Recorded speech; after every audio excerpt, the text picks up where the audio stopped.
Yo, Black, it's time, word. Word, it's time. It's time, man. Alright. Yeah. Straight out the fucking dungeons of rap.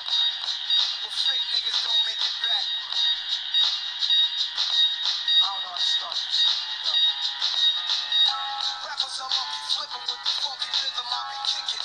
Musician, inflicting composition. I'm pain, I'm like Scarface, sniffing cocaine. Holding an M16. See with the pen, I'm extreme. Now, bullet holes left in my peepholes. I'm shooting up with street clothes. Hand me a 9 and out the beat flows. Y'all know my stilo, with or without the airplane. I keep some E and J, sitting bent up in the stairway. Or either on the corner, betting brands with the CeeLo champs. Laughing at bass heads, trying to sell some broken amps. G-Fast get off quick forever, niggas talk shit. Reminiscing about the last time the task force flipped. Niggas be running through the block shooting. Time to start the revolution. Catch a body and for Houston once they caught us off guard. The back 10 was in the grass and I ran like a cheetah with thoughts of an assassin.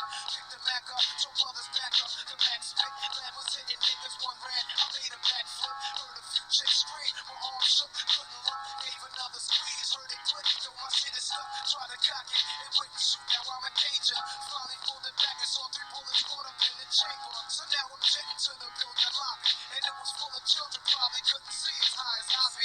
It's like the game ain't the same. Got younger niggas pulling the triggers, bringing fame to their name and claim some corners. Crews without guns upon us. In broad daylight, stick up kids, they run up on us. 4-5s and gauges, max and facts. Same niggas that get you back to back. Catching the cracks in black. There was a snitch on the block, hitting niggas hot. So hold your stash till the coke price drop. I know this crackhead who says she gotta smoke nice rock. And if it's good, you bring your customers and measurement plots. But yo, you gotta slide on vacation. Inside information keeps logs. Niggas are racing and they wild spacing. It drops deep as it does in my breath. I never sleep. Cause sleep is the cousin of death. Beyond the walls of intelligence. Life is defined. I think of crime when I'm in a New York state of mind. I whoop, you still see that wolf teeth, motherfucker.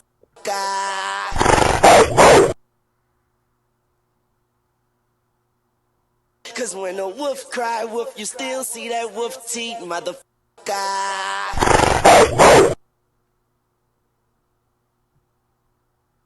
Cause when a wolf cry, wolf, you still see that wolf teeth, motherfucker.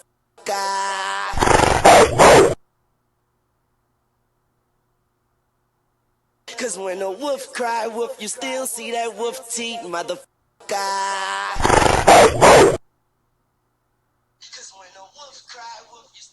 Cause when a wolf cry, wolf, you still see that wolf teeth, motherfucker.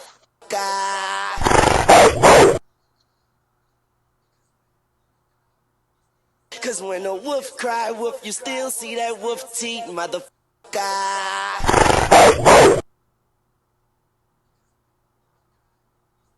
Cause when a wolf cry, wolf, you still see that wolf teeth, motherfucker.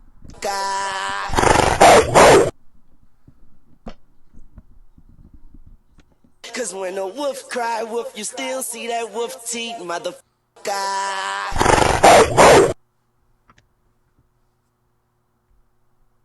Cause when a wolf... Yo, what's poppino? Zeke Black is in the building. Yo, what's poppin', party people?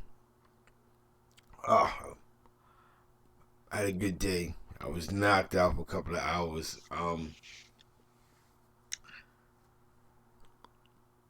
Everything is good, man. You know what I'm saying? Everything is positive. You gotta always prepare yourself for the worst. But you don't walk around life. You don't live life thinking about every time something happens, something's liable to go wrong. But you prepare for yourself. You pick yourself up and you move on. You know what I'm saying? My little late night edition. You know what I'm saying? We definitely in the building. We're in 20s in the building. And Team Smokers in the building. We both live right now. Suicide is in the building. You know what I'm saying?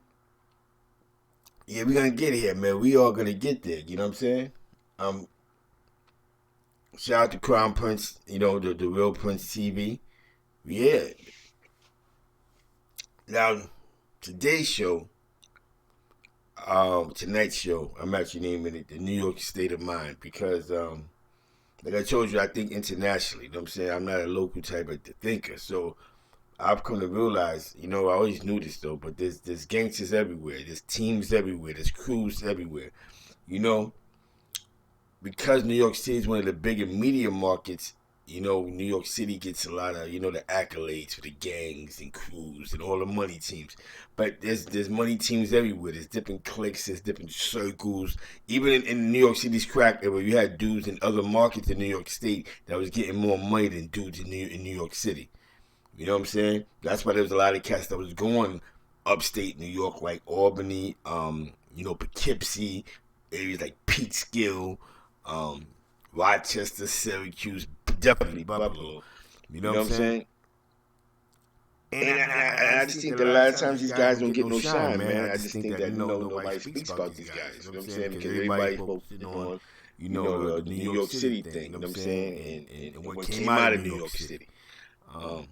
So that's what I'm touching on, with the OSB stories. I'm tapping with some guys from a clique. You know what I'm saying? From Rochester, I'm tapping with some guys from Buffalo, you know what I'm saying? But it's interesting with Buffalo, you know what I'm saying? Because, like I told you, there was a guy that was mentioned on Queen's Flip Show. This guy named, he was mentioned. His name is Bob Brown, and Bob Brown's an official Harlem cat. That's my guy, you know what I'm saying? And he was up top, and he was in Attica with Sly Green. You know what I'm saying? Sly Green was like one of them original. Like he put me onto that whole movement because he was right next to his cell in Attica. So I guess they built the friendship. So he came, used to me, yo, Buffalo, there's a crew in Buffalo. This guy had a crew called the LA Boys. And I guess a couple years later, they made a documentary on A&E, one of them channels, and I was like, oh shit, that's what Bob was telling me about these dudes, man. And, I've been to Buffalo in the early 90s. I believe it was the east side of Buffalo. I went to Juneteenth, and I physically got to see, like, Buffalo was like New York. Like, across the street from the park, we had a bunch of couches in the corner. Dudes, you know what I'm saying? It was like the block. You know what I'm saying? Definitely shout out to Buffalo, you know what I'm saying? So that's why I'm on my little state of mind, man, because it's like, sometimes people, you know what I'm saying, they keep it local, you know what I'm saying? And when you keep it local, you just talk about local things, and a lot of guys think these hoes, man. A lot of people don't know that Syracuse is a bunch of different crews, different teams out there getting a whole bunch of money. They just assume that, it's nothing there, you know what I'm saying? Or you meet guys in North, like, oh shit, there's money in Syracuse? Yeah, what you think? There's money everywhere, man.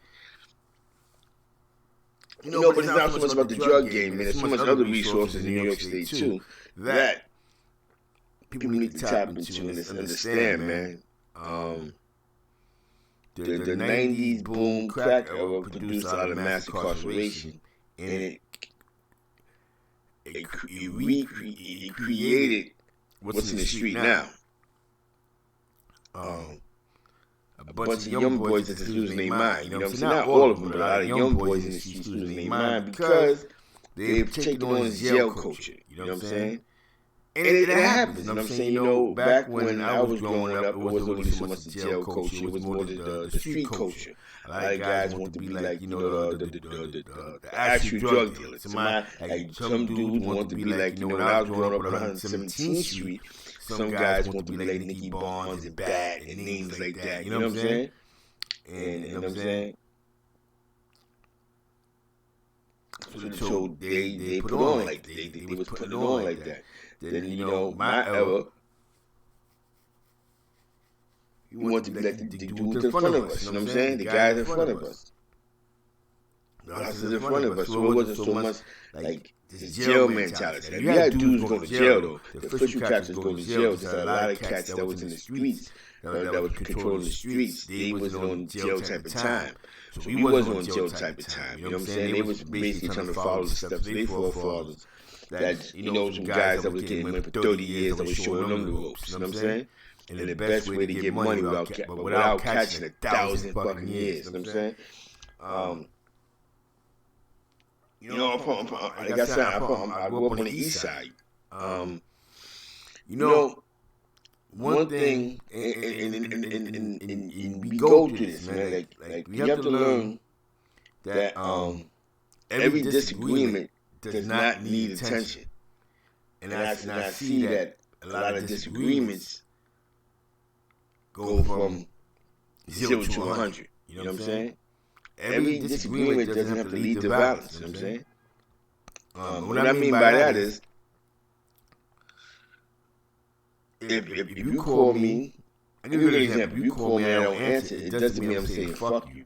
It's just sometimes I might be busy. You know what I'm saying? But some people take that to a whole other level. Oh, you ignore me because I see you on your phone and you see me calling you, you just dub my shit. Nah, I could be busy. So a lot of times, I'm just using me as an example. Some people take shit off the rocks, man. Nobody has to do nothing for you. Nobody has to do nothing extra.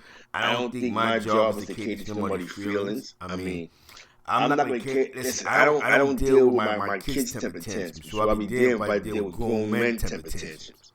And that's just my attitude. And some people might go to think you a dick for that, but that's just me. If I don't deal with my kids' temper tantrums, I'll be damned if I deal with a grown man temper tantrum, because it's just I don't know. I think I was just raised by a different breed of cats, man. And the different breeds of cats didn't care about your feelings because it was a different game, man. Now you gotta keep in mind, I go around a bunch of old school Puerto Ricans that their job was I take care of my family. My wife is upstairs taking care of the kids. You know what I'm saying? She's not gonna be coming out here arguing with me. She's not gonna be coming out here slapping me in the face. She's not gonna be coming out here coming up to bum niggas. We're not. You know what I'm saying? So it may have happened, but that wasn't happening on a daily basis. You know what I'm saying? The man played his position to the household. The wife played hers. That's just that's what I grew up around. So that's what I seen. You know what I'm saying? So I know that no matter what I do, I have to be the man of the relationship, the man of the house. And we're not going to be arguing outside in the middle of a park. You're not going to be embarrassing me. You know what I'm saying? I'm doing my part, you do your part, as long as I'm respectable and I'm not cheating on you or on nobody's face. Now, the reason why I'm saying this is because we've gotten to a culture where some of our females ain't got no respect. And I think there's no respect because of the way that we conduct ourselves. You know what I'm saying? I believe that's the movements that we make, the reason why we don't get no respect. And then what a lot do is they panic and they act like babies. And that's where all the domestic crazy shit comes at. Because a man's supposed to be the man of the house. You know what I'm saying? That's the man's position. You know what I'm saying? And I'm just telling you, I'm being honest with you, maybe because I grew up around amongst a bunch of old school Puerto Ricans, and this is what I seen. Every friend house I went to, there was food on the table. You know what I'm saying? The wife did the laundry. That's all old school. You know what I'm saying? But she raised the kids. And I'm gonna be honest with you, as crazy as this stuff may sound, most of the parents that seen like that, all their kids became successful.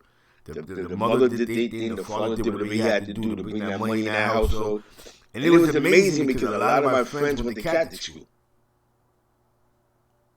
You know what I'm saying? A lot of my friends went to Catholic school. Not just Puerto Rican, but blacks. Like, a lot of my friends went to St. Francis on 97th Street. You know what I'm saying?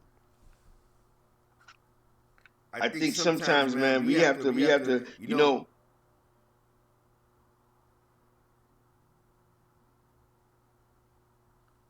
yeah, Lord, everything was popping, bullets was popping, you know what I'm saying? Everything Lord G was popping, Maylene was popping. I think sometimes, man, we have to, I just believe that there's times, you know what I'm saying? There's times where we have to be more mindful of definitely what's going on around us and you know, just the parenting skills, man. I think like I told you, we're in a new era where gossip and you know what I'm saying? Gossip supersedes anything else now. As some people call calling you out, it supersedes people's attention. And this was getting dudes smoked, not the drug game. You know what I'm saying? I had a conversation with somebody and said, yo, all the money that was in the projects, you wasn't killing each other. But now, I can simply go online and say, yo, fuck this nigga. And 3 hours later, somebody might shoot my project up. Because this is the game that we're in now. Do we understand that we're at war? We're amongst each other at war because of technology certification. You know what I'm saying? Like last week, you know what I'm saying? I was called a bunch of names, you know what I'm saying? And I get called a bunch of names anyway, because, when you own a business, you gotta get called a bunch of names. But, certain people don't say, Zeke's a bozo, Zeke's a bozo, Zeke's a bozo. Now, maybe I might be a bozo, you know what I'm saying? I mean, I got a bunch of guys that, like I told you, got guys that love me and people a lot that hate me. Oh, Zeke's a bozo, right? But then I go, damn, I'm a bozo, man, but my daughter, I have a plan with my daughter that I don't want her to come out of college without no college loans, right? So, she gets she gets financial aid, whatever she gets from the college, and on the back end, you're supposed to take a loan, like college loan, and I paid that. Instead of taking a college loan, I paid physically cash $4,000 for my daughter's first semester at college. This is clearly not throwing shots. Clearly not throwing shots. I'm just telling you what bozos are doing in this world. I'm saying I'm a bozo. When Zeke Black's a bozo, it's what bozos are doing. I got a plan, and like I said, my daughter's not gonna. I want to graduate college with good credit. I want to come out the gate with good credit, because this is how white supremacy is bringing their kids out the gate with good credit. This is why they paid for these colleges. This is why they give their kids all the money in the world, because when they get out of college, they don't own nothing, and they have time, 3-4 years, to build up their credit. I'm just doing what bozos do. That's what bozos do, man. You know what I'm saying? I own a business, co-own a business. I can't take all the accolades. I also help a guy that has his own business. I actually, I sort of do the street tactics for another guy that actually owns his own business. And I think that's great. I've been doing that for the past 5 years. I met the guy. I didn't go out with the guy. We don't even know each other. I met the guy. I was when I first came out of jail. I was chilling for like 2 summers. Actually, I was chilling for 2 summers. Then one day, I went to this program called the Fortune Society, and I was trying to, I guess, get into the culinary program. The one at the Fortune Society that's in Northern Boulevard, Queens. And I met this guy there, the Guard Magnetic, and the Guard Magnetic was messing with some African cat, and they was doing the moving thing.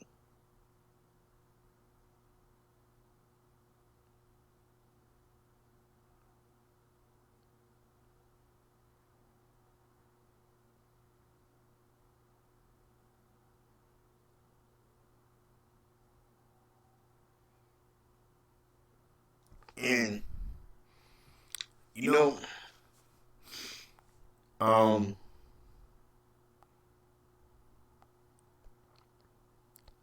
I've come to the realization where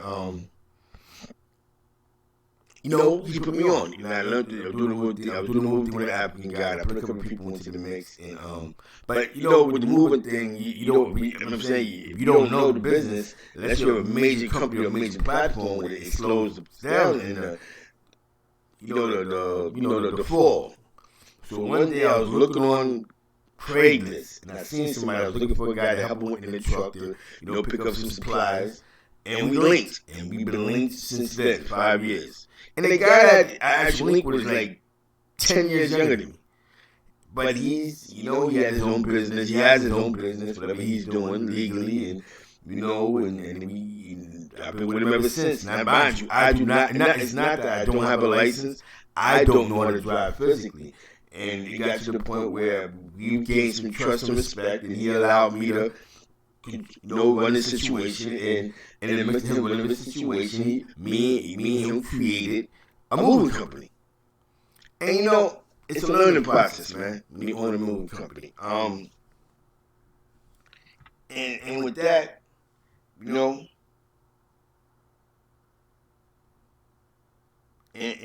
it'll be real what's popping. And with that, you know what I'm saying? It definitely helped me out, It got me to where I'm at right now, you know what I'm saying? I have to sell no drugs, I have to destroy my community.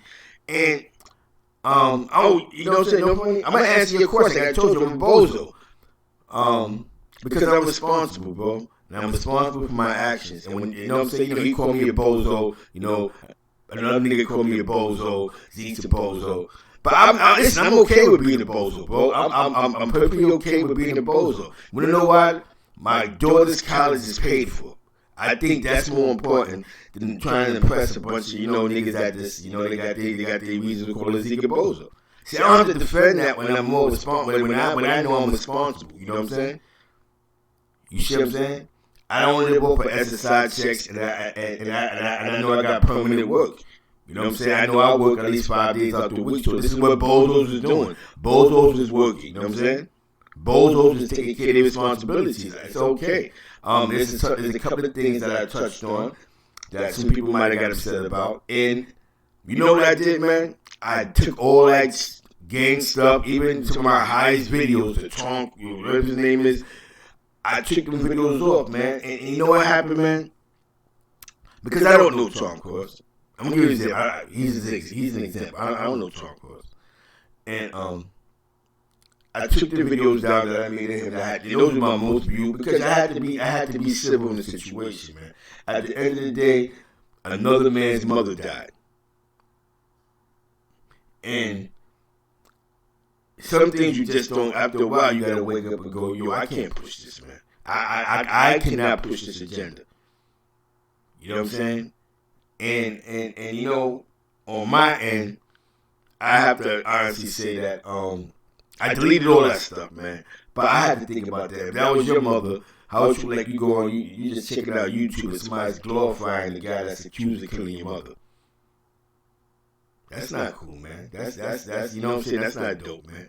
No matter how the streets felt about how Kevin Childs handled that situation, that's not dope. That's not real nigga shit. You know what I'm saying? That's not what real niggas is doing. So I realized that when I cover something, I have to be very mindful. You know what I'm saying? Mindful what you cover, mindful what you throw out, even with the gang stuff. You left a lot of gang stuff off because you want to know why? Because I'm speaking about things, but I wasn't in jail with them. So I'm only going by what I seen in the street and what dudes is telling me. You know what I'm saying? I might know a bunch of bloods, whatever the case may be, but it's their story because they was independent. You know what I'm saying? It's their story. Yes, and in their story, there's a whole lot more shit to their story. So when you get into telling their story, you gotta let them do that. So I took all that off. You know what I'm saying? Because I have to come to the realization that we gotta allow these street niggas, these jail niggas, let them tell their truth in their story, and they go back and forth. You know what I'm saying? There's nothing wrong with being called a bozo when you're doing what you're supposed to do. There's nothing wrong with that. I'm not mad. I'm not gonna pick. But see, we live in an era where this calling out and people is this that people supposed to react. No, you don't react to that. That's how you feel. I'm a bozo. Somebody just came out the other day. You think you're on some bullshit. You know what I'm saying? Yeah. I said, why? Because you on some bullshit, Zeke. I call you, don't answer. This is just my other man, you know what I'm saying? My other people, you know what I'm saying? But they understand, they go, Zeke, but you know what, you're a grown man, dog. You're not here to cater to me, you know what I'm saying? You don't answer this, that, I get tight when you don't answer when I call you. And I'm just like, bro, because I be busy, man. Just like when you be busy. I don't get mad and catch temper tantrums. You see what I'm saying? And that's all that shit really is, man. You know what I'm saying? That's all it really is. People can say what the reasons for me being a bozo is not financial reasons, I don't want to hear it. I don't care what you say I did, what you think I did. It doesn't matter. Clearly, it doesn't matter. You see what I'm saying? And that's why. And I'm gonna keep it funky with you. All the way funky. Yeah, Patrick, and that's just what it is, Patrick. But I just know that what's more important, my brother. Patrick, didn't feel me on this. I'll be a bozo, but my daughter's first year in college is paid for. She goes to a SUNY school, you know what I'm saying? My plan is for her to do 4 years in college and not owe no loans. That's what bozos is doing. This is what bozos is doing. I swear to God, this is what bozos is doing. You know what I'm saying? My job is not to cater to nobody's feelings, P. You know what I'm saying? Okay, me and that boxing nigga, we had words, boom. The video was put up where I was voicing my opinion about something, and he got mad. He seen it. He said, so he's a comedian. He's speaking. And he got the right. See, one thing, when you say something, right, and somebody take it as offense, you can't get mad at their response. So his response was his response. Now, and the only thing that got me mad with his responses, they panic, they try to Zeke is dumb, and you want to listen to that shit he's talking about, and yo, he's an idiot. Okay, I'm all that. But I paid for my daughter's first year of college. So this is what idiots is doing. You understand what I'm saying? I don't have to sit around and talk some gangster shit in front of my kids all day, but for them to respect me. I've been in jail too. I spent many months in county jail. I mean, I did 10 straight, but I did a year here, 8 months there, 6 months there, 4 months there. I did 4 straight one time. I did 2 years over here. But I deal with reality because that's what I was raised around, reality. See, living in reality is a learned behavior. That's a learned behavior. When you're getting money and nothing else focuses but getting money because there's a goal to getting money. See, I grew up around dudes that wasn't buying BMWs when dudes was buying BMWs. I grew up around dudes that wasn't buying Porsches and big boats and, you know what I'm saying? I grew up around dudes that was sending their kids to Catholic school. That was sending their kids to big colleges. Yo, son, what's good? Yo, I go to NYU. When I seen my man sister go to NYU, that's inspiring. Do you know how much it costs to send your kids to NYU? So the OG I actually respect, this is the guy that he really speaks English, but owns the store across the street. He sent his daughter to Catholic school. Catholic school, she even went to Cardinal Spellman. You know that shit costs? We talking about a guy who does not know barely, he knows English but don't talk English. Owned the store. He didn't have a BMW. He didn't have the big van. All he did was work in his store. His daughter went to Cardinal Spellman. From Cardinal Spellman to the NYU, she's right now a guidance counselor in the board of education system. You don't think that's somebody that to look out to respect, that you know that one way or another there was some type of grind and hustle in that store he had? You don't think that's more inspiring? You know what that meant? His eyes was on the prize. His whole thing was, don't come in my business and steal from me. Everything else was like, hey, we're gonna be respectful. It's real shit, man. So I'm okay with being a bozo. You know what I'm saying? Because I learned from the best that being responsible is more than anything else, B. Anything responsible being, you know what I'm saying?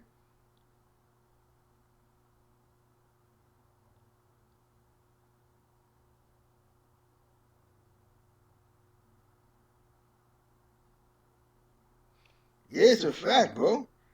That's what that is, bro. I'm telling you pure facts. My OG sent his daughter, my OG sent all his kids to Catholic school. This is not a lie.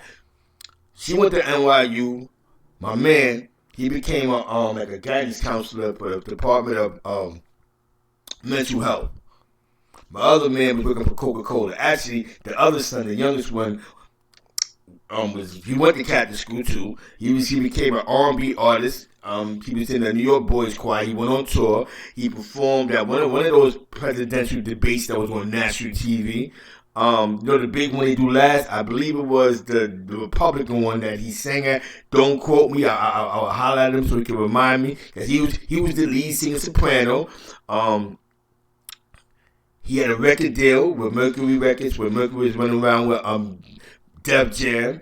He was on a Jason Lyric soundtrack. Actually, his song was on the soundtrack called Up and Down J Quest. He had a song with Punch the Fat Bastard. Anything. You understand what I'm saying? All this came from a man that barely spoke English. If you talk to him, he's talking Spanish to you. That's how I was learning my Spanish, talking to his pops. These are my OGs. Dudes that was more responsible. So maybe I might come across as a dickhead, but this is what I grew up around. I grew up in Spanish Harlem. But I grew up in North San Juan. So it boils down to what's the reality of it all, Patrick?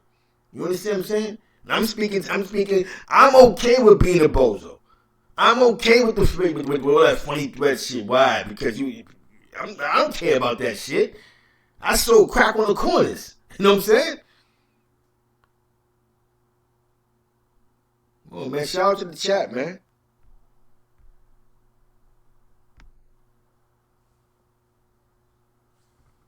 Cause when a wolf cry wolf, you still see that wolf teeth, motherfucker.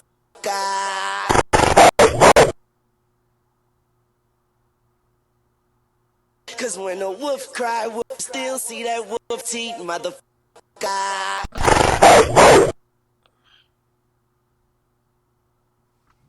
Cause when a wolf cry wolf, you still see that wolf teeth. Yo, Gwen was popping. Salute on the late night. Yo, definitely, Patrick, you know what I'm saying? We have to, you know what I'm saying? You know, we're not here to be liked, man. Like, you know what I'm saying? There's something, and if you don't like something I did, it's okay. It's alright. You can call me anything you want to call me. It's a difference in being responsible and unresponsible. You know what I'm saying? I don't know how to live off a chick. I don't know how to do that. That's what real niggas are doing, I guess, right? They live off of chicks. They get SSI checks. You know what I'm saying? They run around and they flaunt this street credibility thing, and you know you live day to day, but not long term. There's no long term incomes, and you gotta find a way to get some extra bread. That's I guess that's what the real niggas is doing. I'ma stay in the bozo lane. Because me being a bozo, my daughter's gonna become successful. My son's gonna be successful. I'm not a sucker. I'm a real nigga, man. Let me tell you something, man. My pops died, right? And he left a nice insurance situation. I could have contested it because I'm his only son. I didn't contest it. You want to know why I contested for? Because it goes to my kids. Bam! It goes to my kids. That's what bozos are doing. The bozos is making sure that their kids is good for the future. If I get shot down tomorrow night, at least I know my kids is good, man. That's what bozos is doing. Bozos is making sure that their kids is good money. Bozos are doing their best to inspire their kids every day to do something right. You see what I'm saying? That's what bozos is doing, man. Bozos is staying for, because I'm daddy to my daughter. I'm daddy. I'm nothing else. To my daughter, I am daddy. My daughter got a little boyfriend, and she told her mother, Mom, don't tell Dad. What? About Dad, you know Dad be bugging. That shows the respect she has for me. She still feels at this age that I will discipline her. But I don't. I just talk to her. I just talk to the little girl. I just talk to her. Listen, come on, man. You bugging out. Relax. You know what I'm saying? All you got to do is focus. That's all we want you to do. We want you to be focused, baby girl. That's all we want is for you to be focused. You see what I'm saying? Yeah, that's it, man. I think that's real. That's what bozos are doing. They're making sure that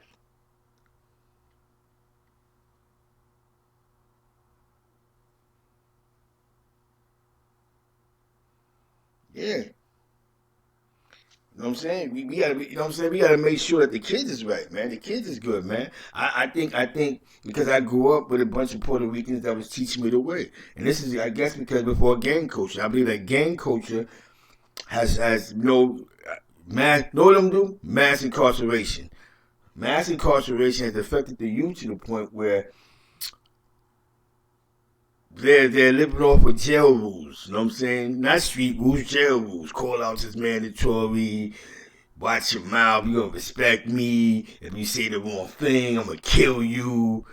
We have to get it back to reality, man. You have to get it back to reality. When somebody died, when me and Rodriguez, when me and Gwen was growing up, That's because they actually did some stupid shit. Like they might have stolen a pack, robbed somebody. Like dudes, like we knew why somebody died. There might have been an accidental murder, but that wasn't the case all the time, man.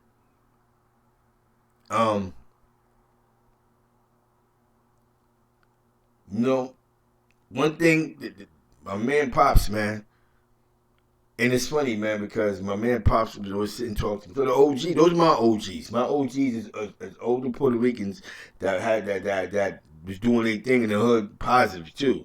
Because where I grew up at in Harlem, the only successful people I seen growing up on East Harlem was either Italians or the Puerto Ricans, and you know, some blacks. But that's just the fact. That's just the story. The most of the successful ones, you know what I'm saying, in my era, you know what I'm saying. So I migrated to the Puerto Ricans, and they would kick it, they would Zeke, what's up, man? You know what I'm saying? You gotta take care of your family. Take care of your family. That's when I used to learn. When I saw my little crack, I would always buy groceries for my house. I would buy curtains. I would make sure that the house. He said, make sure your house is good before you go buy 20 pair of sneakers. Before you buy a car, make sure you have a brand new living room set in your mother's crib. Make sure you got new pots and pans. Make sure you got groceries. Make sure your mother's cooking every day. Make sure your mom's always got money. I don't give a fuck what she doing. And that practice I was doing. I did that practice. And it's funny because dudes like, yo, Zeke, you a good nigga. You do this. Nah, man, this is a practice. We gotta make sure the household's good, man. I got wifey in St. Louis. I make sure that the things that she needs, she's good. Because that's what a man's supposed to do. That's what they told me. Before you get a car and a big chain, make sure your household is straight. You got dudes that got cars and big chains and no food in the refrigerator. You know what I'm saying? Shout out to the chat, man. I'm just trying to give you the New York state of mind. You know what I'm saying? I'm trying to give y'all real life realism. You know what I'm saying? You know? It's not about... Like I told you, I'm in that bozo lane, so it's not about me. I don't want to... Listen. My next goal is to go to my daughter's graduation, college graduation. But the biggest achievement that's going to be for me is, I paid for her college. When I told my OG, when I'm one of my OGs that, I paid for my daughter's first semester in college, he said, see, Zeke, you learned, bro. You one of the niggas that listen, bro. You know what I'm saying? That's the Zeke Black that I know. That's all that blood shit you be talking on your page, and take all that shit off anyway. But they tell me, this is what my niggas tell me, take all that blood shit off your page, man. You know what I'm saying? That doesn't do with shit. You know what I'm saying? It's like, come on, Zeke. That's just not even you. That's not the lifestyle you live, my nigga. Take all that shit off, man. Take that off, man. No, I don't them say that. We don't say nothing, but man, take all that off, man. You know what I'm saying? Because you can't tell these young boys to focus on something if you're actually glorifying the bullshit. Come on, Zeke, you know better than that. You know what I'm saying? You know crack. You know crack was fucking up households. That's like you saying that crack is really non-violent when crack was fucking up households and generations.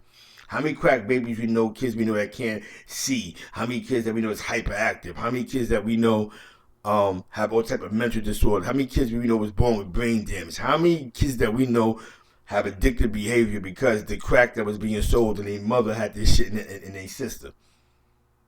So come on, man. Let's deal with reality, bro. You know what I'm saying? Let's get back to being responsible and responsible thinking. You know what I'm saying? And it's weird because when he hit me up, he said, Zeke, a nigga called you a bozo. He seen it and he's like, Zeke, it brought tears to my eyes, Zeke.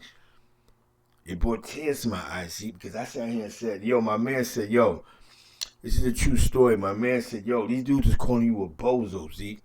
And what brought tears to my eyes is one time you said the story. And I had my and I think I did it live. I went live? No, I wrote it. And he showed his daughter. My daughter wanted to play high school basketball, so she tried all her whole junior high school year. She played basketball. So one day, no. So when she got to high school, she tried out for basketball, and she didn't make the team. So my baby mother calls me. She goes, Zeke, your daughter's losing her mind. She's crying. She's on the bus. She's losing it. Call her. So I'm in the middle of work, and I stop. I pull outside. Yo, what's up? What's going on? She like, Daddy. I said, listen, stop crying. Stop crying. See, you're crying. Can you please just stop? So once I got her to stop crying, I said, listen, we didn't make the team, right? What else would you... See, I gave her an option. What else would you mind doing? Because I had to be the parent in the situation. Because this is what Bozos is doing. I had to be the parent in the situation. I had to take control of my daughter's feelings for a moment. Mind you, she was 300 miles away from me. Actually, 150 miles away from me. This is the phone call. She stops crying. Wipe your face. Dad,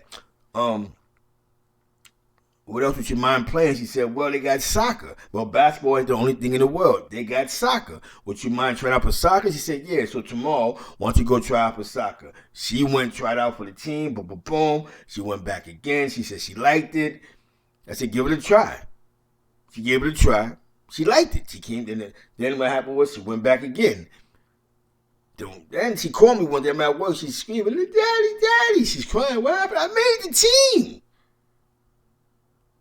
That's what a man's supposed to do. That's what Bozos is doing. Instead of me just hitting her with the nah, don't worry about it. The coach is a hater. I know him. We went to school together. He just don't like me. He a sucker ass nigga. That's what suckers is doing. Because them niggas ain't jacking me. You know what I'm saying? You know what I'm saying? He know me. We all went to Albany High together.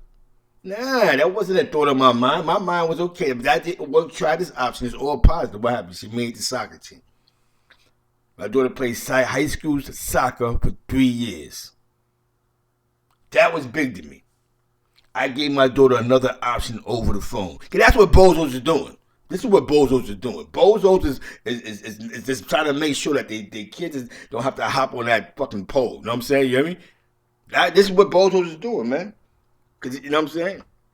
You know, I should have been a real nigga and said how niggas is hating on me. How the basketball coach, I went to school with the varsity nigga, and yo, he just thought he ain't jacking me. He probably told the JV coach, nah, don't let Zeke Black daughter get on the team because I don't like the nigga. You know what I'm saying?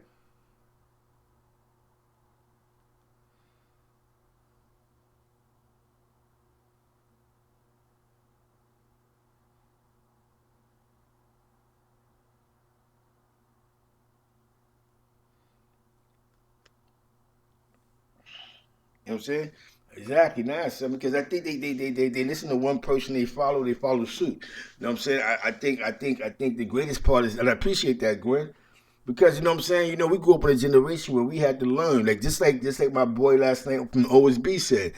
He learned from the streets, and it's what they learned from their older guards. We learned from the streets from our older guards. You know what I'm saying? And it was amazing because they would never understand the generation we grew up in. But I mean, not the toughness, the slap boxing.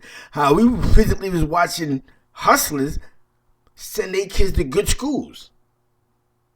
Dead ass. How when you said you ate at your friend's house, that's because the man was actually being the man of the household and the wife was actually taking care of the kids. It sounds called old school. It sounds super old school.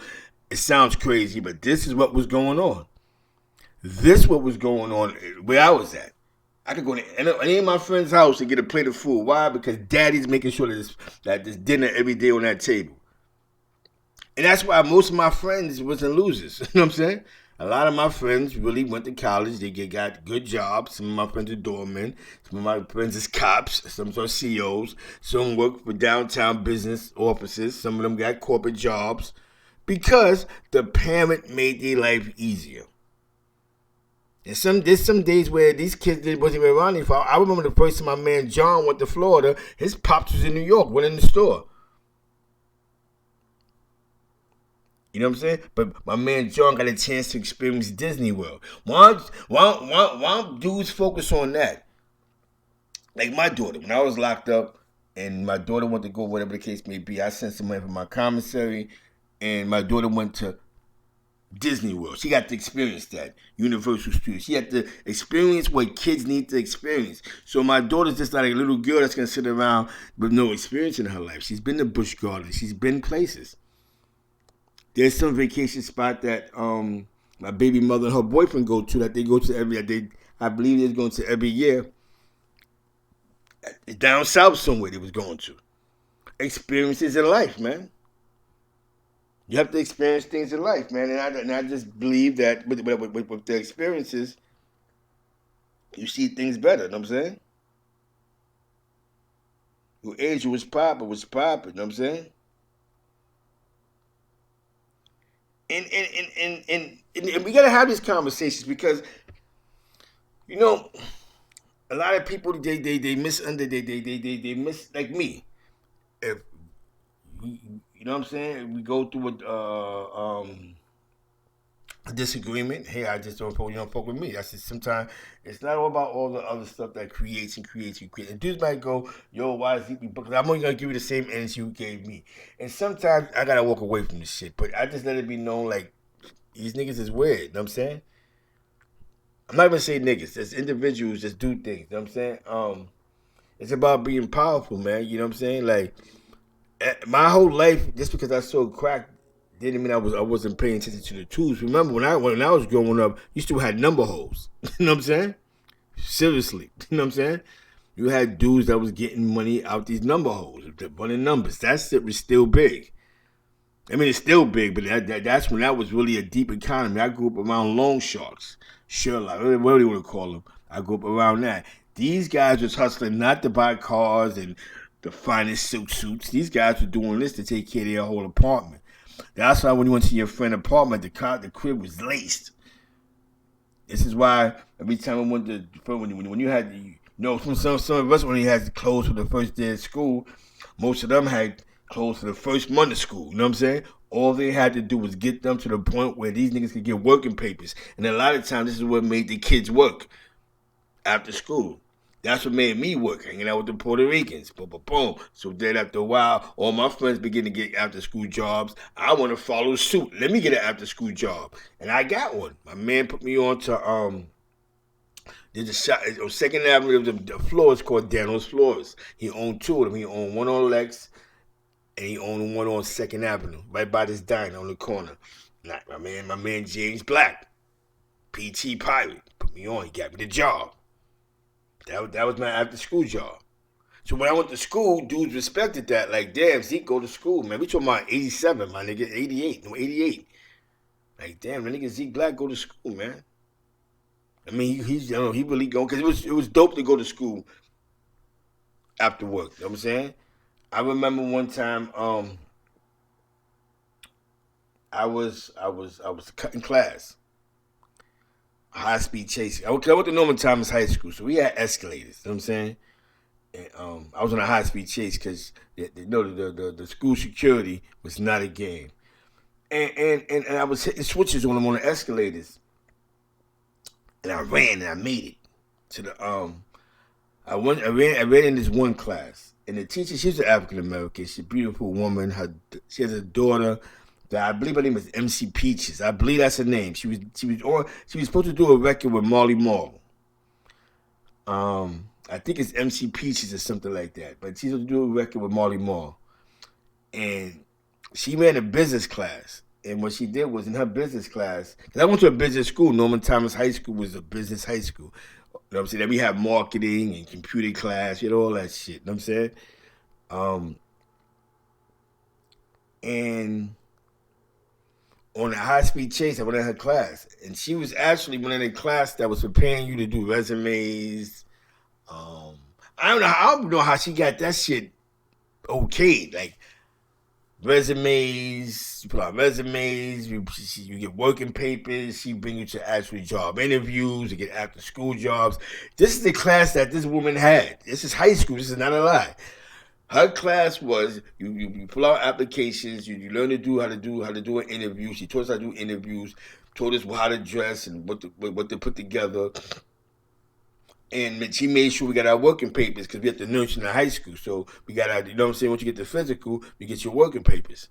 So I ran her class and she was like, you know what, Zeke? You always, cause I had her class, but not that class. I had another class that I think she was the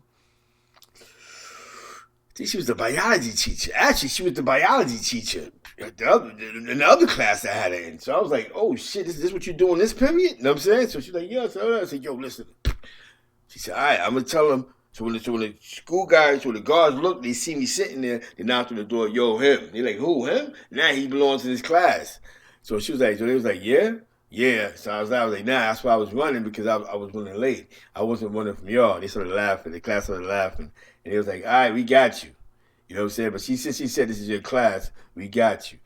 We don't want to see you. We don't want to see you next period in the mess hall. I'm like, oh, man. So, They break out, and I remember the teacher going, "Listen, because I did that for you, I know every class you cutting anyway. I want to see you in here. I want to see you in my class for the next 3 days. Boom, fill this application out." I filled it out. She said, "You got your working papers?" It's funny. I didn't. I didn't have my working papers yet. No, I had them already because I had worked summer youth. I had a dope summer youth job too, and in the class, and I filled it out, and she was like, we're gonna do test runs for interviews because we have a connection with it's a it was a supermarket chain that owns a bunch of supermarkets. I think Red Apple, yeah, Red Apple. Red Apple owns at that point in time. Red Apple owned D'Agostino's as well. So she was like, I got to plug in for after school positions for high school students for D'Agostino's. This is high school. We talking about 1988 before New Year's. This is the yep. I remember this is before New Year's, and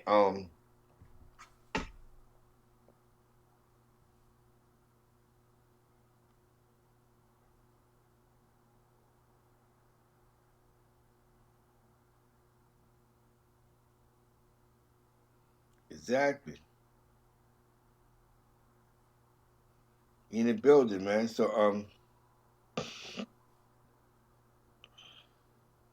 exactly. So now I'm talking about 88, right? So I go to the Big Apple, the interview. I filled out the application.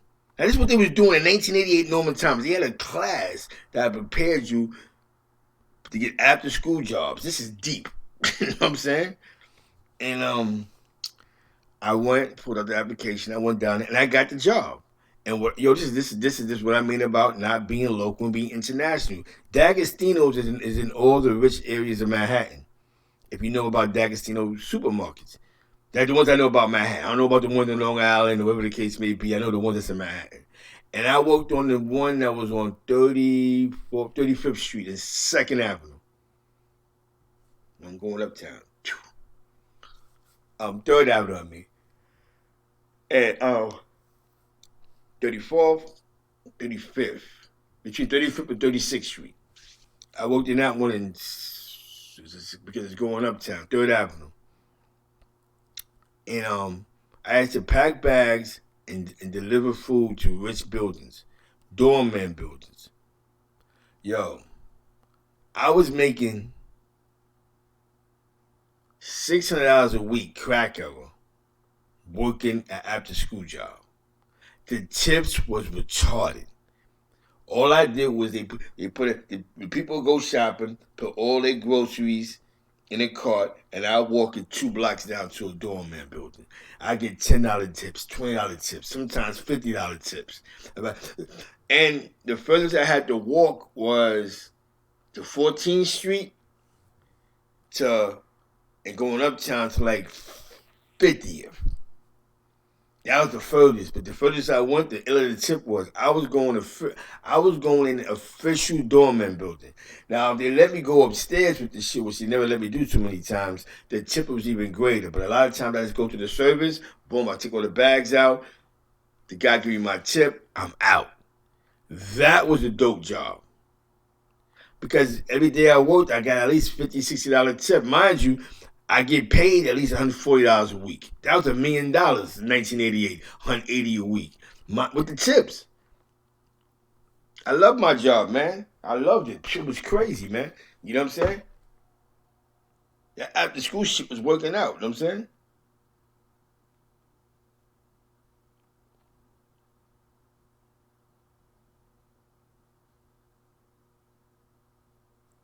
So it's like that was an experience. I went to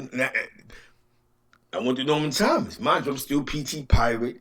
We was writing graffiti. Um, Cause people go, Zeke, how do you know a lot of people? I know a lot of people do, meet and greets, graffiti, this hip hop shit. You know what I'm saying? You know what I'm saying? But I was a normal kid before I physically took selling crack as a full time career. Yeah. When I first went to Albany, I had an after school job.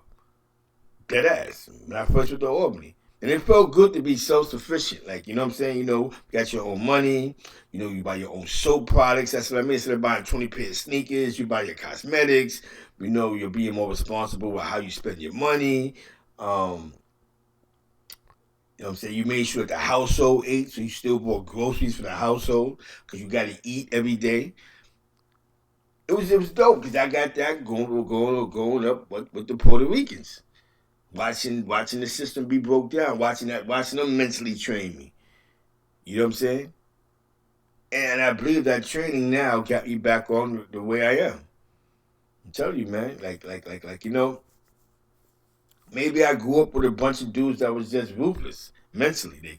They just cut you off. They just didn't. You know, there was no explanation. If you did something that they deemed that could have created something worse, then they just cut you off. It was never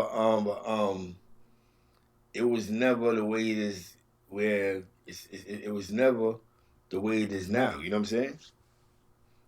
Um, and it's just like they should tell me, man.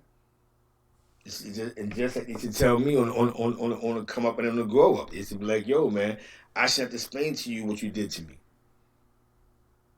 You know what I'm saying?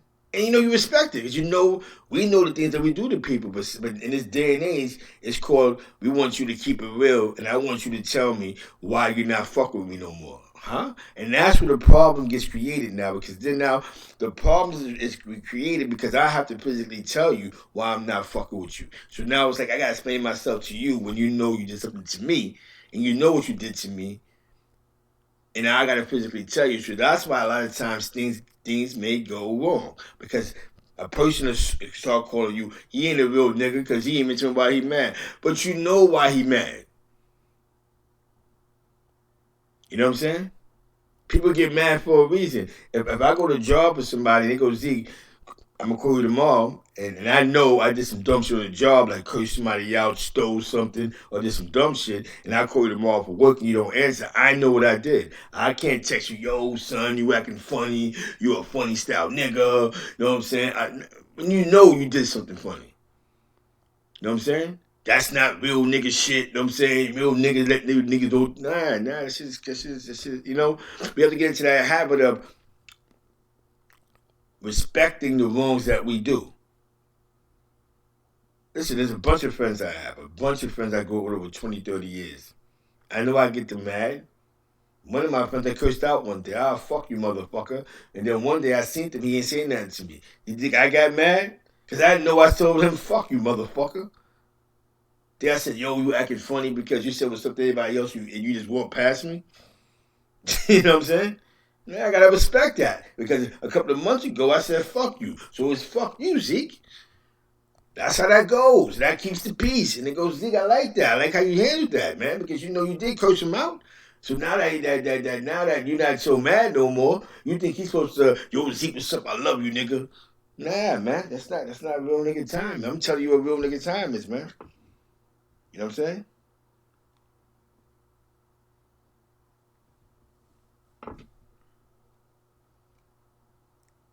You know? That's why I come on these late nights joint because you know what I'm saying? I just think that there's some things we gotta talk about, man. What's reality, man? I think in this for those that's in the chat, man, that's definitely younger, man. Focus on making sure your household's good, bro. If you're in the streets, just make sure that your household's safe. It's good, bro. Make sure you got lights. Make sure that your rent is paid. Make sure if you got groceries in the crib. Make sure you have, you know, the kids got multi books. Make sure all this shit, man. I remember I used to make my stepdaughter's school bag to walk into school for my daughter because before my daughter was my stepdaughter. Then when my daughter was born, I still had to make sure check their kids' homework. Be more attentive to your kids. Sometimes we blow them over and we let them find their way. Just like how we found our way in the street, they find their way. When we let them sit in the room and we don't know what the fuck they're doing for 8 hours, we're allowing them to adventure someplace else mentally. This is what we're allowing our kids to do. We're allowing them to adventure someplace mentally, and then when you hear that, yo, how the fuck did my son get shot in the fucking back? He's always home all the time because we don't know what he's doing online. Because we're not going, hey, sit down, let's watch a movie together.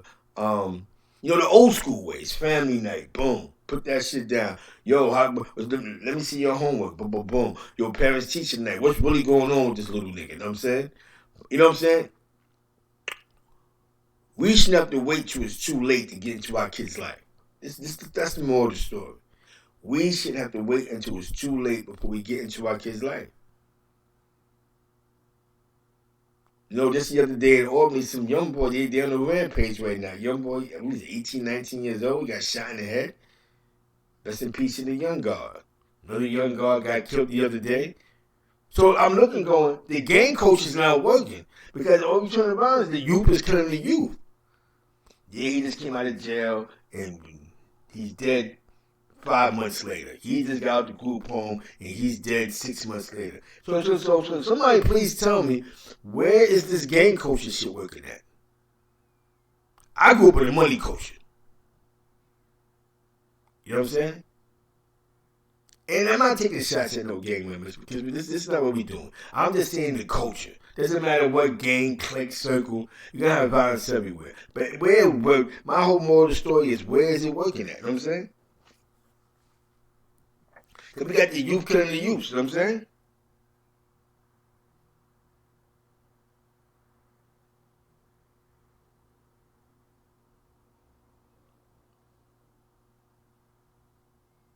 You know what I'm saying?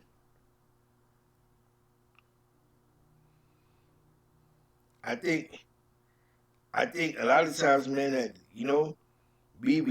I think we should appreciate the better things that's in life. You know what I'm saying? And the more that we appreciate the better things in life, I believe that we have more to offer. You know what I'm saying? I think, there's nothing wrong with you being yourself. There's nothing wrong with you being the people's champ. There's nothing wrong with that. There's nothing wrong with loving yourself. You know what I'm saying? Some of you people, you don't know how to love yourself because you've never been around love. You know what I'm saying? But one thing you can't do, you can't be responsible. You know what I'm saying? The more that you're responsible, the less shit you're gonna get into because your eyes gonna be on the prize. I'd rather make sure that my household is good than have no money but have poor pair of products. That's that, that mental welfare thing. That's that, you know what I'm saying? You're used to the system of somebody taking care of you. You gotta make sure that you have to make sure that you're good. Our job is to build our females up, you know what I'm saying? Because it's maybe the most simplest thing, you know what I'm saying? Like Southern Belle, me and Southern Belle have a great relationship, you know what I'm saying? She went back to St. Louis and she started all over again. She got a job and boom. Now she's a lead in whatever job she works at. She's making good money. I had to be the man. I had to be the man in the relationship. I had to make certain things easy for her. I had to play, and it wasn't easy. Not just me, but I had to do things to make things easy, so that all she has to do is focus on going to work. That's all she has to focus on, going to work. And in a year's time, she went from 0 to 100. That's what a man's supposed to do. You know what I'm saying? I'm just doing what a man's supposed to do. What a man focuses. You see what I'm saying? When I say I don't hang out with gangbangers, I say that as seriously. I don't hang on the corners with gangbangers. Because you see what's going on up there. Youth is killing each other. You think I want to get shot at? You know what I'm saying? Remember, I grew up in the money culture. I didn't grow up in this gang and everything's a call out and everything is so emotionally attached. And I didn't grow up in that shit. So now it's like I might get shot in the back because I just didn't agree with somebody. You know what I'm saying? You know? So when I say that, I'm just saying that on the eye. I don't hang out with gangbangers. So what? There's nothing wrong with that. There's not, I don't see there's nothing wrong with that. You know what I'm saying? That's not a shot to me. You know what I'm saying? When another person eat does not make me shit. You know what I'm saying? Wanda Weaver was popping. Wanda Weaver was popping. You know what I'm saying? I gotta give the people this late night treatment, man. I just believe that this late night treatment is what works. You know what I'm saying? This late night treatment. The other day, right?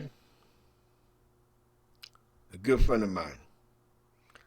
I pick up about okay. I found the game. I found a PS2. Now PS2 may sound old, but a good friend of mine, I was like, yo, I got a PS2. I'm gonna give it to you, man, because I don't play video games. And he was like, what? Give it to me, man. So that'll keep me in the house more, or keep me when I need to do. Boom. I bet. It took me a while to get it to him, but I got it to him. Boom. At least I know that for a couple of hours, this is what's gonna occupy him and keep him off the street. You know what I'm saying? That's all we want, man. Party people, that's all we want, man. You know what I'm saying? We want to be, you know what I'm saying? We want to be around love. We want to be around what's real. You know what I'm saying? Uh, you know,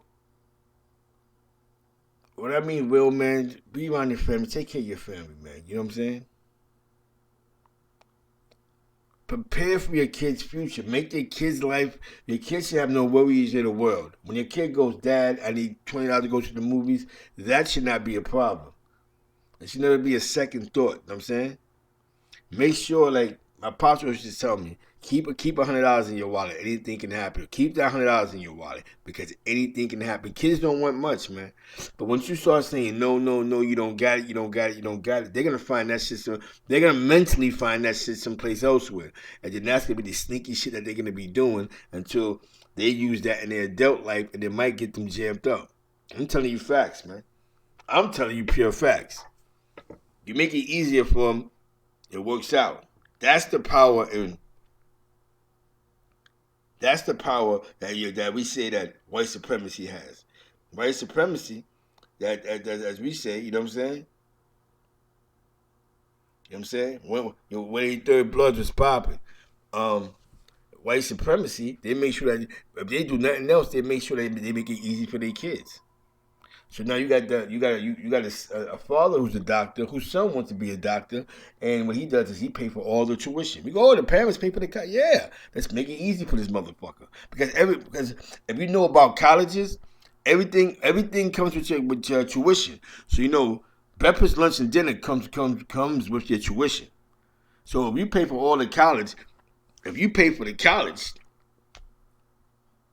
thing your kids have to worry about is going to school, eating, coming back, come back home, visit, see their friends, and go back to college.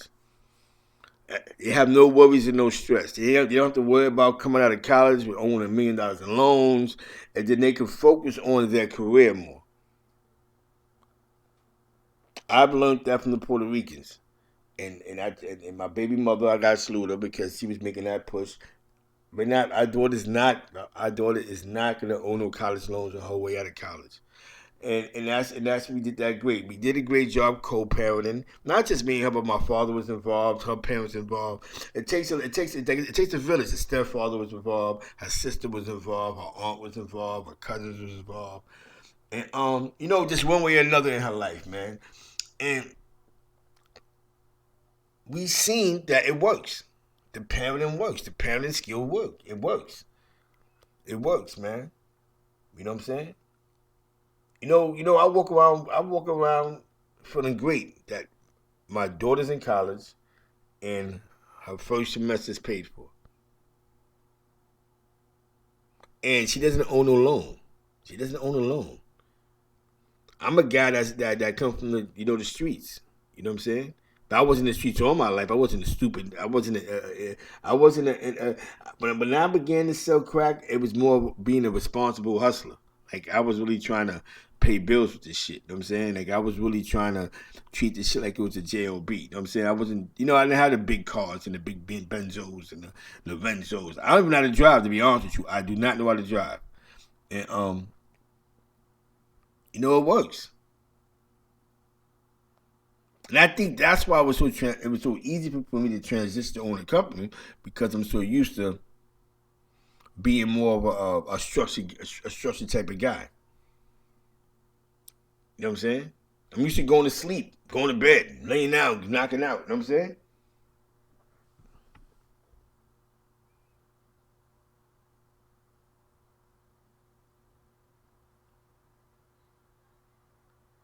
Yeah, This Is That News was popping. 83rd was popping. Quay was popping. It works, man. I think, not what I think of what I know. And that's why I focus on that, man. I focus on Because this is how we say white supremacy and everybody that's against African Americans. This is how they win. They make things easy for their kids. And sometimes, in some cases, the system make things easy for the household. When we hear that the Jewish community and the Muslim community gets all these benefits, and the Section 8s and the Medicaids and the food stamps, that just makes the household easy to maintain. You know what that means? The kids can go to school and dad has time to open up a business or buy a building or buy a block because he doesn't have to worry about taking care of home. The government is doing that. That's the whole come up. That's the whole come up of them dealing with the system. You know what I'm saying? Is let's make this easier. A stable income, a stable environment where dad can go out and own a store. And this is how they're winning. This is how they win. They win for their kids' future. So just because I might grow up in a house that had a bunch of food stamps and welfare, but my dad owned 4 blocks, I may not want to go that route. I might want to be a lawyer, but it's easy because all mom got to do is cook and clean. That's it. That old school shit, the old school way of life. And that's not all of them, because I've been in certain parts of Queens and Long Island where these dudes got baby mansions, where these dudes got nannies. You know what I'm saying? But you have to start somewhere. Stability in the households to win. These are words that we don't use too much because we'd rather have a big car and a car note than making sure our bills is paid. So we put this stress on ourselves, and this is why most of us be mad at the world. Well, I'm just not going to do that. I could have went and bought a car, learned how to drive, and bought a car, but no, I'm not doing that. I'm going to make sure my daughter's college is done. That's what's important to me. That's what works for me. You know what I'm saying?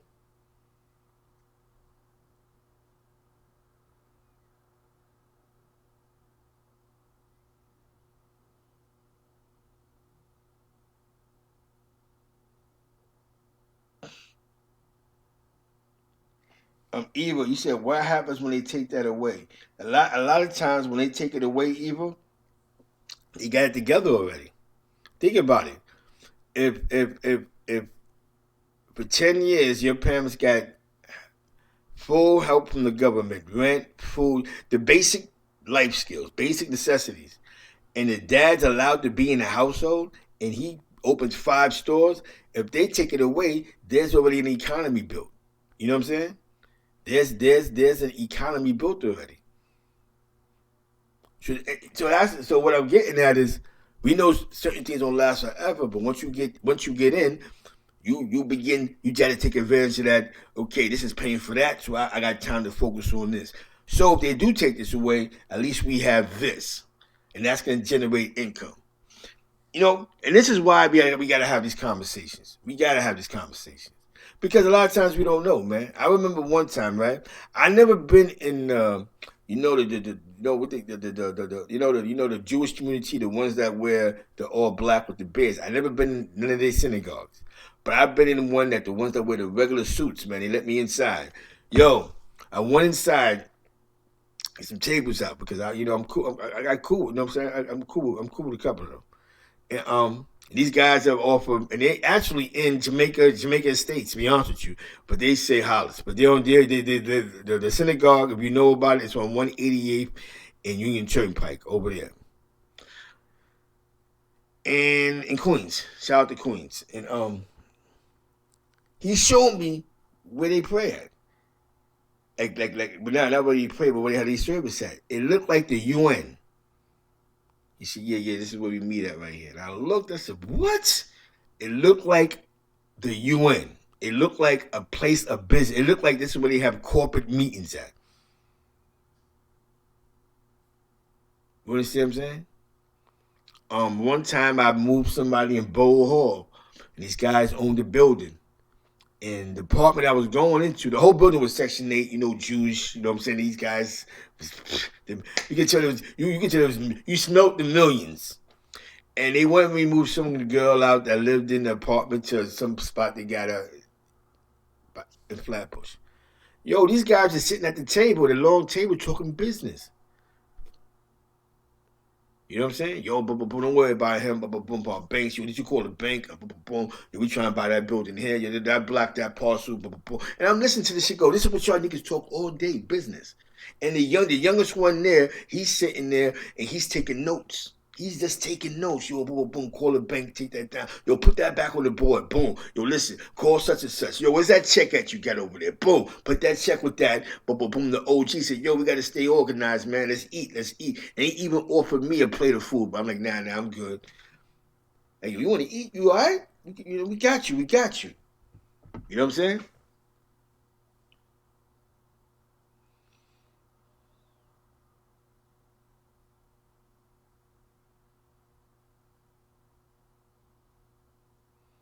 Oh, the man's not in the home? Then, it's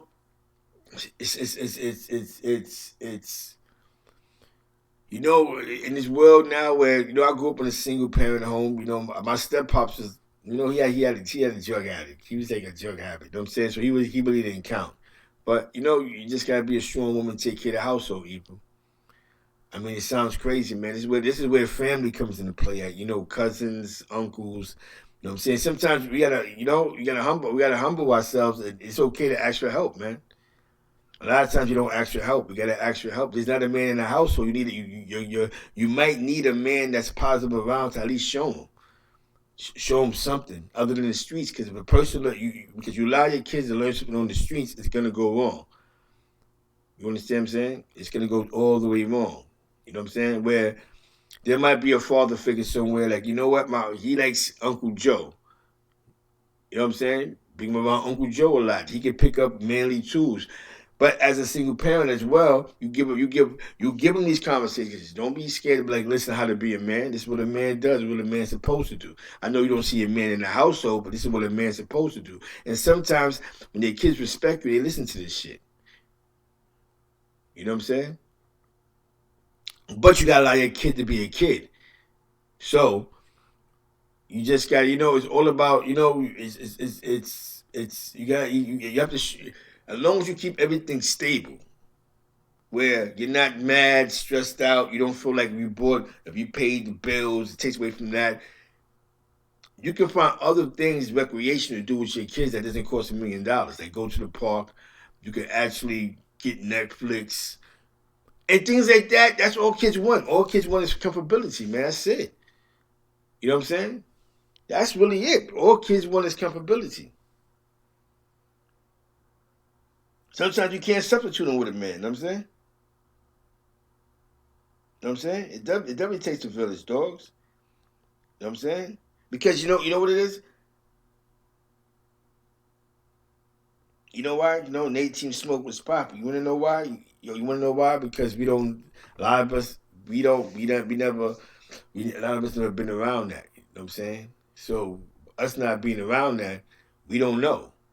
You know what I'm saying? Like, how many of us really did see somebody that was actually running numbers sending their kids to Catholic school? When you look at all your friends with the Catholic schools, you see their parents, like his mother don't even know fucking English. How this kid goes here? But dad had a job. Dad was doing maintenance work somewhere. Dad was a doorman. Dad was working in the back of a truck. Dad was a truck driver. Dad became a cop. Dad became a fireman. You understand what I'm saying? A lot of times a man's not going to be home. That's the funny part about it. A man that's taking care of his household ain't going to be home for at least 10 hours out the day. So a lot of times the kids don't even get to see dad. So I just think it's all about a stable household. I remember my man Pops. My man Pops come home at 12 o'clock at night. He owned a store. So the kids are only seeing him in the morning for a couple of hours. Because his whole goal was to keep the household stable. I gotta pay for 3 kids going to Catholic school. I can't be sitting upstairs in my wife's face all day. You know what I'm saying? You know what I'm saying? There was days that he probably, he took off a couple of hours, came upstairs, did the family thing. But majority of the time, he was never really home. His store was across the street in the projects. Right across the street was where his store was at. He go upstairs 11 o'clock, 12 o'clock at night. By the time he go upstairs, his kids is in bed. You know what I'm saying? So his dad was barely just not, you know what I'm saying? Like, he wasn't really any, like, nigga, I'm just making sure you're good. You know what I'm saying?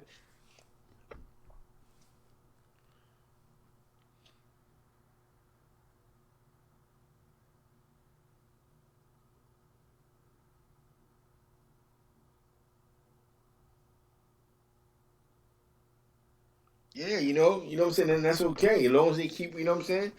Teach them normal things, man. It's about the international thing. That's what we just don't see enough of that. See, I grew up in San Juan, El Sandito, in East Harlem, Spanish Harlem. Shout out to Spanish Harlem. That's where I grew up at. So where I grew up at, it was more of a, a village. But we was learning things, the tools. You know what I'm saying? I mean, I seen my mans being raised by their grandmother. There wasn't, and their grandfather, grandparents. You know what I'm saying? One of my friends, he drives one of the New York Yankee owners. My other friend, he's a superintendent in one of these buildings uptown. You know what I'm saying? Who had a good childhood. Shit happens with our actual parents sometimes, but basically good child. My man Black, my man B Black was used to punch niggas' heads off back in the days. My man Brian, love Brian. Brian right now is like he works in a residential community in Georgia somewhere. One of mine with guns because I guess he have guns on his property. He makes me laugh every day because I'm like they don't even know this guy was a maniac back in 88, 89, 90, but was a cool dude. He had a father. His father, rest in peace. That's what I'm saying. His father was black. His mother was black. Two parents in a household. His pops was doing construction. May he rest in peace. They got this. They grew up in that setting. Dad worked. By the time we come from school, in the evening we see his pops in the flagpole. His flag goes to the back. Boom, boom, and that was it. By the time niggas go to bed, dad didn't ate dinner. He going to sleep, but dad made sure the house was laced, the kids was good, and that was all his concern, man. And all his kids turned out to be great. My man Rodney Shell, he's over in Maryland somewhere working in a residential area. And they actually gave him a house to work on the grounds. You know what I'm saying? Um, his brother Brian, B Black, is in Georgia with his family, doing great. They blacks, African Americans, lived in my projects. They never been up north. They never, you know what I'm saying? But these niggas was hands on beating niggas up and robbing niggas, doing all the same shit niggas was doing. They just wasn't getting caught. Because certain shit you began to grow out of, you know what I'm saying? At a certain age, it just wasn't cool no more. You know what I'm saying? You just want to be cool. You didn't want to walk around and be outside, have all the beef in the world. And that's why a lot of dudes began to respect niggas. Like, yo, I gotta respect them niggas. You know what I'm saying? You know what I'm saying? Everybody didn't jump on the crack wave. You know what I'm saying? Dudes about to sold crack here and there, 6 months, 4 months. But a lot of dudes wasn't going, I'm gonna make this shit my full-time job like most of us did. You know what I'm saying?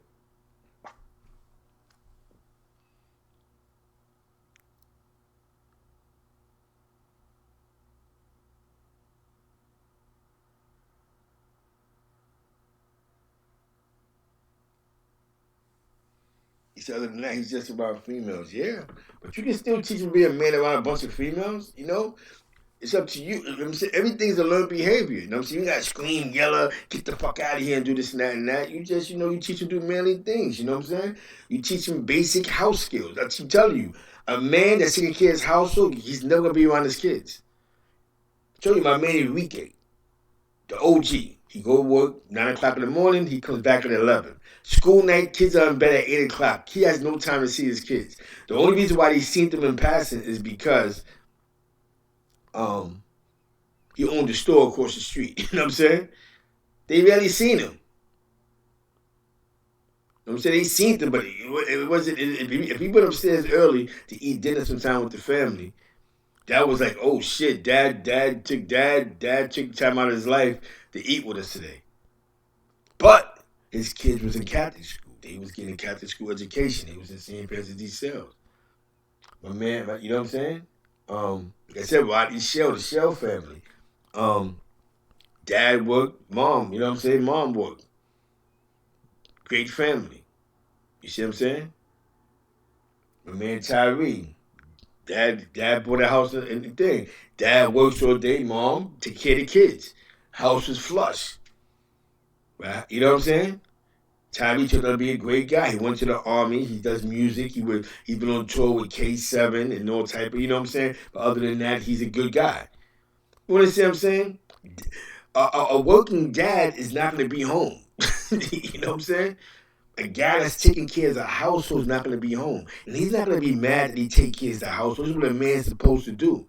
You know what I'm saying? Now, the wife, when it works, that's a great thing. Hey, 10 plus 10 equals 20. But a man's job is to make sure the household is stable. So if a man is not there, your job is just to make sure the household is stable. Everything else comes together. Because your job, because you're the one teaching the child anyway. You're the one telling the child homework. You're the one that's checking this, that, and the third. You're the one that should be telling your child at a certain age, listen, you need working papers. You're the one to give your child the don't do drugs speech. Because the child, most kids are around their mother more than anybody else. And I'm telling you this going into 2019, when I moved from these people to these rich people, their mother be in the house with nannies. Like, huh? Mom, you in the crib? Nah, but I'm running the business online, so I'm paying her to pay Jacob all the attention. So a lot of times, these kids are being raised by nannies. Shout out to the chat, though. Everybody's in the chat. You know what I'm saying?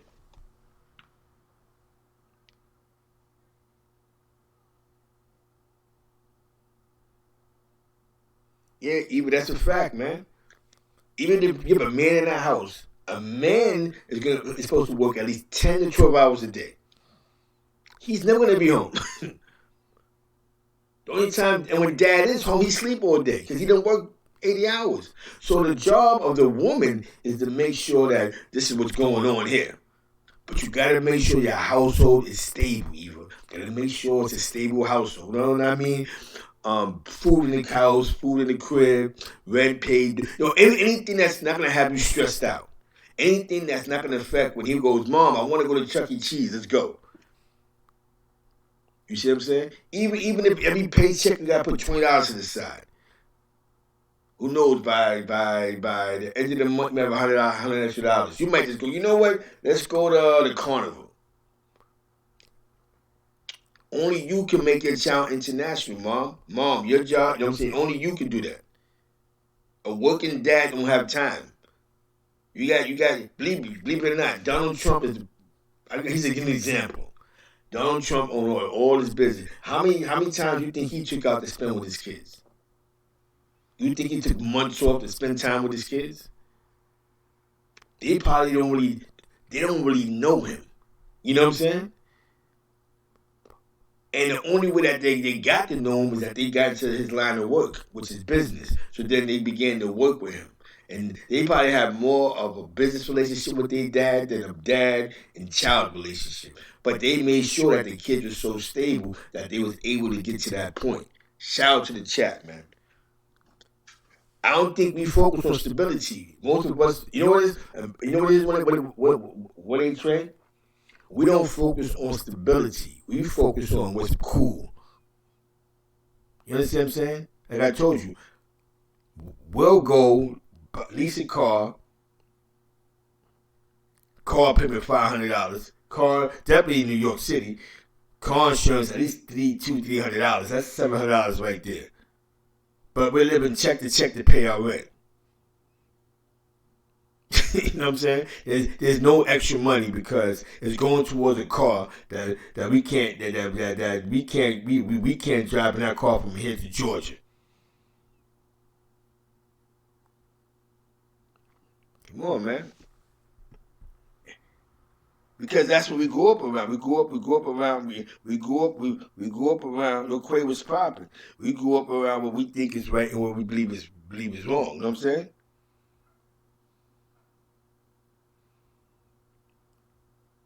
And that's why, and that's why I enjoy seeing the friends I grew up with, and I know why they're successful. Basic house skills. When was the last time we taught our kids basic house skills? These aren't conversations that's going on in most households. Basic house skills. Nigga, get up, we do laundry. Like my man's successful. My man raised himself, basically. At a young age, this guy was cooking for himself, doing his own laundry, doing his own shopping, due to his circumstances. So then you wonder why he's with his wife for the last 20 years, because she got a man in the household. My job is to take care of the household. You raising the kids, babes. You got a job too, but you know you get home before I get home. So when you get home, you know you got to cook, you got to do this, you got to do that, and we have to have these kids got to be to bed at 8 o'clock at night. You know what I'm saying? That's basic life skills. When I was married and I was in the household, that's what was going on. Tia worked in the daytime, I worked at night. So when I come home from work, you know, I'm tired of the motherfucker. You know what I'm saying? But I would have to get up, make my daughter breakfast, take my stepdaughter's in school. I'm sitting there, I'm reading books with my daughter. I'm watching Blue. At that time, it was what's that Barney, right? The Barney, the purple guy, and them little funny, colorful things. Watch all this stuff in Dora. My daughter used to love Dora the Explorer. I'm watching all this with my daughter, nodding off 100 times in a mouth because I worked all night. I work at night in the supermarket. I was assistant dairy manager for Hannaford supermarkets. You know what I'm saying? I did that for like 3 years. So I wasn't, you know what I'm saying? There's times where I wasn't in the street, where I live in Cohoes, New York, but not in, I didn't live in the hood. I lived like further up in Cohoes. Doesn't make a difference. It's I live closer to Latham. You know what I'm saying? Latham, if you know about Albany, New York, Latham is where the money's at. So where the schools is at, it was more, you know, the soccer mom. You know what I'm saying? Like you see a bunch of mothers out there picking their kids up. I was probably like, you know what I'm saying? Because I worked that night, I was probably one of 20 males that was actually coming to pick their kids up. Because everything else was soccer moms. Mom picked the kids up, eat the coffee, Dunkin' Donuts. They got the bags and you know what I'm saying? Like it was real. I got to experience that going to pick my stepdaughter up from school every damn day. You know what I'm saying?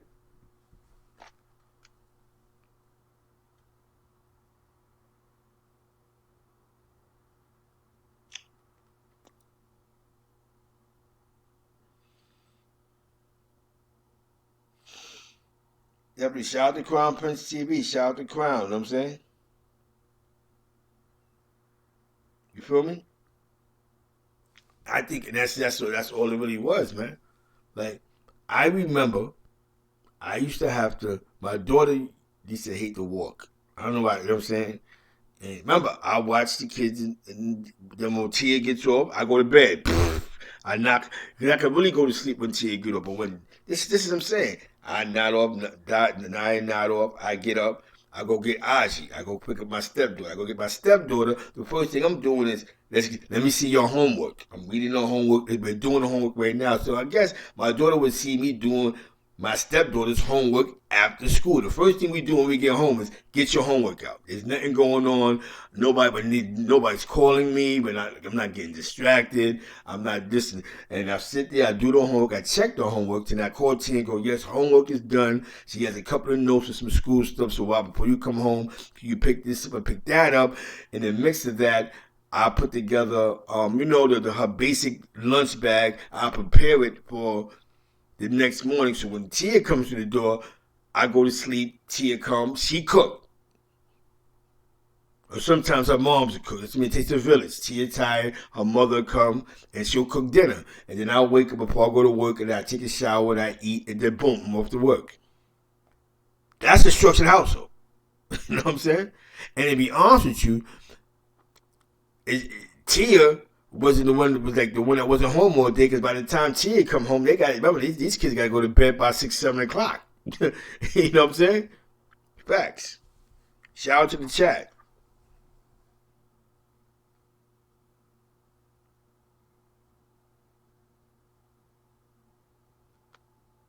You know what I'm saying? You know what I'm saying? You know what I'm saying? I was like that. That's only because I worked that night. I was basically I was the parent in the house. You know what I'm saying? Right. But both parents worked. You know what I'm saying? And I believe it worked, job man, because Ozzy graduated high school. She has a good job. She has a 401k plan. She don't have no kids. She ain't never stripped. Nothing wrong with the strippers, but she's doing great. My daughter's in college, so I believe that me and Tia won. We did great. We did a great job. They got to witness two parents in the house. It didn't work because my cheating ways, but um, they got to be around that, a structured situation. So they know what a structured family is. So even with me not being in a household, they understood what structure was. We got to eat, go to bed, clean your room, do this, do that. Everything was stable. All bills was paid. So when my daughter goes, Dad, I want to go to the movies. It's not a problem because everything else is paid. There's never a no, because all bills is paid. The little things that matter. Sometimes the kids just want to go to the mall, give them $10, $20. So the experiences in their life. I remember I used to walk on the bike trail. This is no lie. 4 mile. Mind you, remember I was a gang member. And I stopped fucking with the gang and I started hanging out, just doing the family thing. I just walked away from it. I gotta be a family man. And I would walk with my daughter and put her on my neck. And I would walk with her. It's a bike path in Cohoes, New York.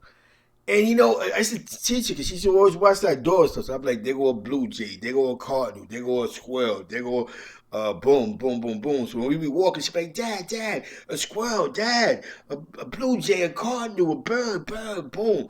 And you know, my daughter experiencing that was a great thing.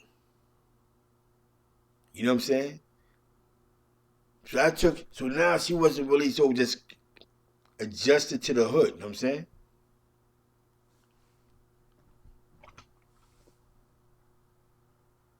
Word.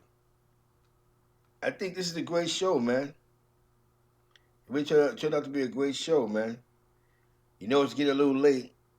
It's definitely getting a little late. Check out my man Crown TV. He has some great stuff. He has another channel. Check him out. Thanks to Crown, he put me onto this. You know what I'm saying? He definitely hooked my page up from where he's at. You know what I'm saying? Yeah, and I appreciate you, man. You know? What I'm gonna say is let's focus on the eyes on the prize. Don't feel as a single parent because the mother job is not saying her job is, but whoever's the parent at home, job is like I said, I was the parent at home because I worked that night, is to make sure that the kids learn basic life skills. You know what I'm saying? I mean, if you have a child that's 10 years old, your child should not be up at 10 o'clock at night on the school night. Your child should not be outside at 10 o'clock at night on a school night outside. Your child should not just be listening to rap music and playing video games. Your child should be watching some sports, watching some news, reading some books. Sometimes take a field trip. It's nothing. Go to a museum. I did that with my daughter. I stayed going to the museum in Albany. I would go from Cohoes, bring her to the museum. So she began to. So her brain started to. I gave her brain so many things that she's seen. I gave her a chance to like something, and she found things that she liked that was other than just hip hop. You know what I'm saying? Because I gave her the museum. I would take her to the park. Dead ass, man. I remember I used to have the shooters with me going to the park with my daughter. Like my man Alley Cap, my man Nelly Blood and all that. With my daughter. Shout out to Little Reef for getting his GED. This dead ass. To the parks. My daughter's birthday parties was like concerts. And Christmases and New Year's. It was crazy, man. You know what I'm saying? Rest in peace to Aunt Lonnie. You know what I'm saying? Definitely shout out to Southern Belle. You know what I'm saying? Love you, baby. You know what I'm saying? I'm just a different type of nigga. You know what I'm saying? Different type of animal. You know what I'm saying? I'm more focused on the structure and making sure everything is right on my end. You know what I'm saying? If you're a grown man and you don't got $100 in your pocket, to make sure anything can happen at any place, at least $100 to get you out of that. That's what my pops told me. Then something's wrong with you. You don't go outside to spend money. You go outside to make money. My pops told me that. So when I say I don't hang out with gang members, gang bangers, why I have to say something that makes common sense? I'm 46 years old. You understand what I'm saying? That has to be my mindset. When I go outside, I could go outside for leisure, but 90% of the time when I go outside, it should be for business. Why spend more money out your household than what you're bringing in? You know what I'm saying? That's the mentality of being a real nigga, right? To spend money and live life and just be real. But the households ain't stable. Shout out to the chat, man. Shout out to the chat, man. Cause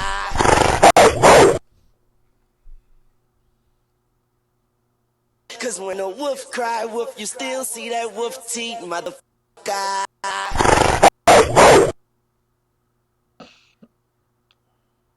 Cause when a wolf cry wolf, you still see that wolf teeth.